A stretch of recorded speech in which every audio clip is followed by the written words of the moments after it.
So this is a video that I've gotten a lot of requests for over the last couple of years. And what we're going to do in this video is simplify and demystify these practices and philosophies. And I should point out that this is going to be primarily targeted and focused towards men, just because that's where basically all of these questions have come from. So this video is really in response to all of those questions. So first thing we need to understand is that we're talking about Taoist practices or Tantric practices, which are originating from perhaps China and India. And what happens is, in the common program and pattern, is that people be on the internet doing research, reading books, really studying these practices, maybe even delving into them. But what happens is, and what is somewhat of a disservice, is that as readers and as consumers, we don't always think to question or really understand the cultural, social, or political context from which these ideas or philosophies or practices originated from. And people sort of blindly accept and falsely idealize these sorts of ideas or philosophies because, oh, they're esoteric, or oh, they're from an ancient master, or they're ancient wisdom, or they're part of this lineage or that lineage. And we sort of just naively assume that because of these things, that they're not subject to the normal kind of shortcomings or normal biases or normal distortions of culture, social arenas, and political influences.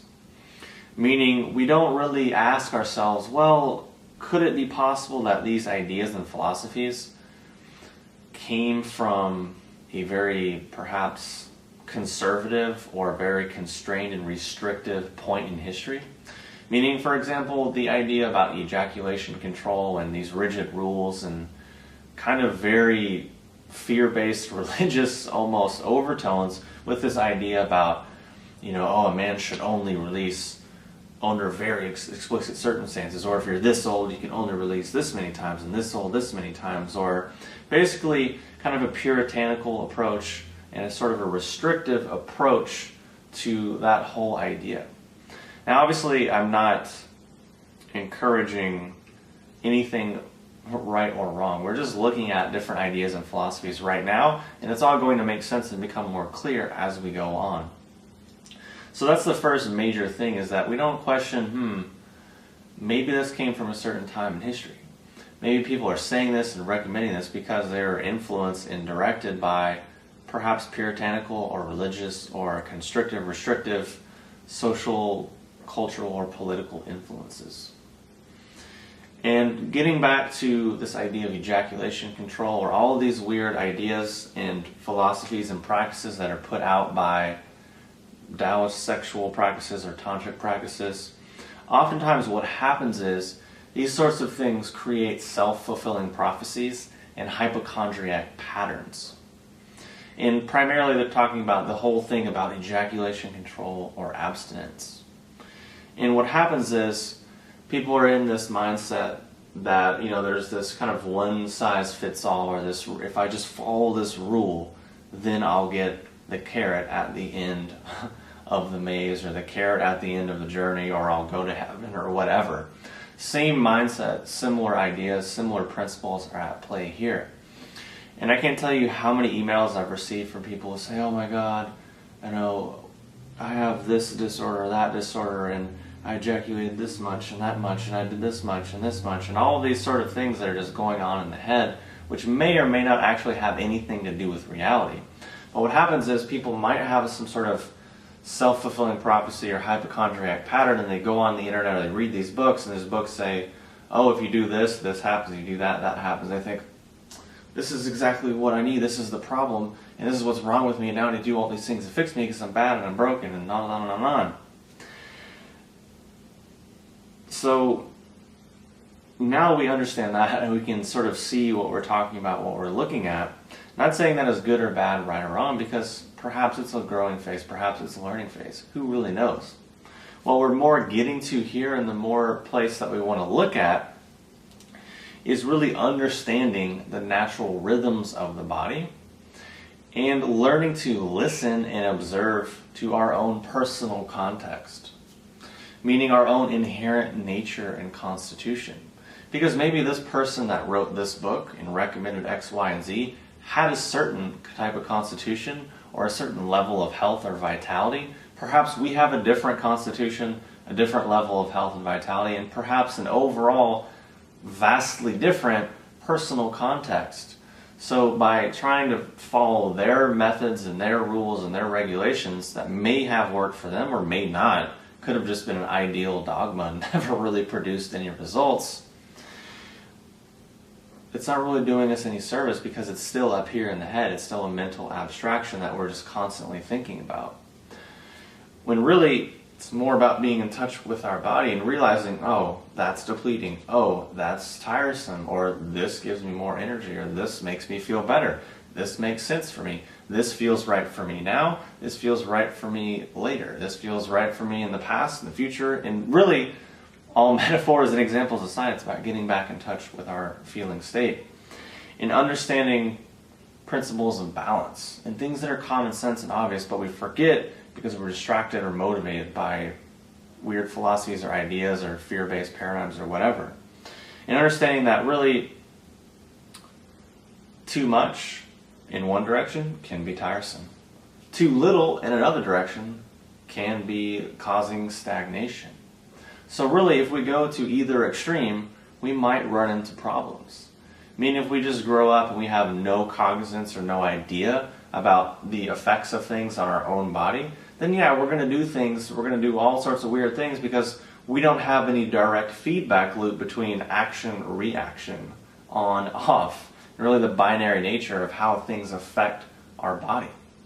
So really that's where this principle comes into play and becomes important, because instead of following rules and reading books and being caught up in stress and mental turmoil, you can actually feel and listen to our body and know and feel from a real place of reality and feel that when we go in a direction, oh, tiresome. Go in another direction, oh, depletion. Go in this direction, oh, feel good. And then we start to understand, oh, this makes sense for me right now. And thus learning to become informed and then guided by natural principles, meaning things that are inherently based in reality, inherently natural and harmonious. Things that are fluid and moving and transforming, not necessarily things that are rigid and fixed, because that doesn't often lead to a smooth and easy, harmonious life.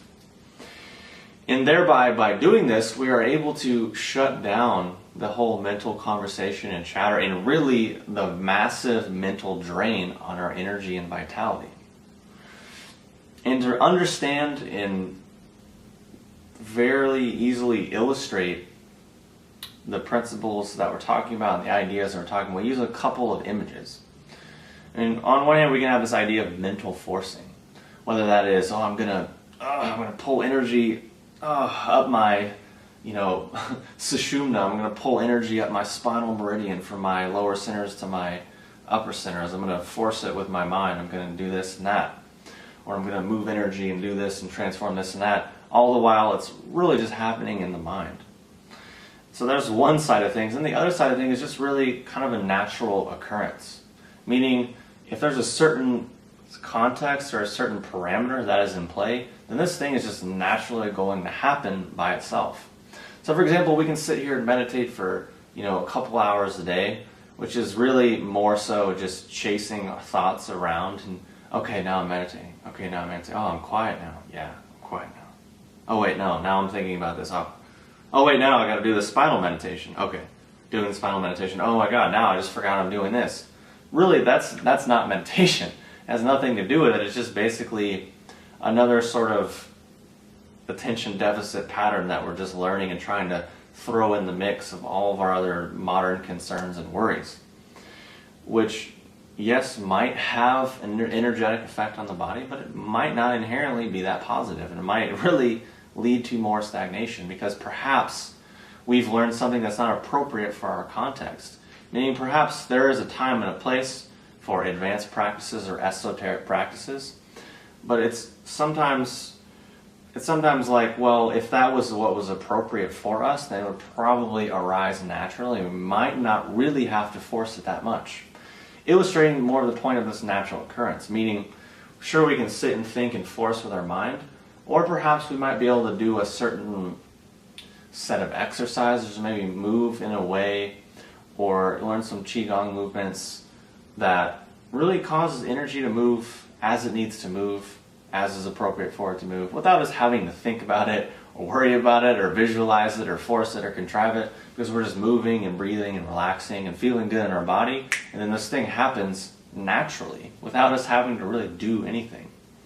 Likewise, we can sit and, I'm going to do this alchemy, and this center, and that center, and charge this, and charge that, and expel this, and build that. We're sitting here doing all these things with the mind, which might stimulate a kind of a short-term response, but it's not really building any sort of deep foundation, meaning we can go in this direction and do all these things and force all these things and use the mind.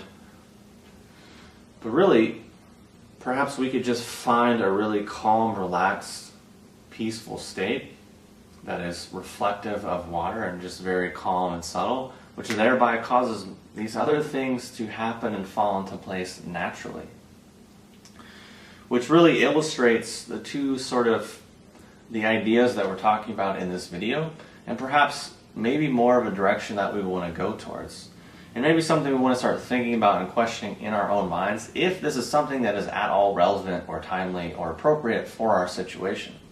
Because really, what we're talking about here and what we're learning and whatever, it's not really about anything other than learning to get more in tune with ourselves and learn to explore ourselves more deeply, because no one can really teach you anything or show you anything other than what is appropriate and relevant and contextual to where you're at. So it's really less about pulling things from the outside and gaining this and that, more so about learning our nature or essence or whatever kind of metaphor, illustration, imagery you want to use for that. So hopefully this video has demystified and simplified these sorts of ideas, philosophies, and practices, because so often I hear from clients, people that I coach, people that I consult with, or I read emails or questions that I get, and people are really just bogged down and stressed out by these kinds of ideas and philosophies. And if we're feeling these sorts of emotions and states, how is that really leading to health? How is that really creating comfort or longevity in the long term? Which common sense will tell us that it's really not. Because how can you achieve health by being super stressed and uptight about something? Doesn't really make too much sense or seem altogether that natural. So again, thanks for watching this video, and I will talk to you soon.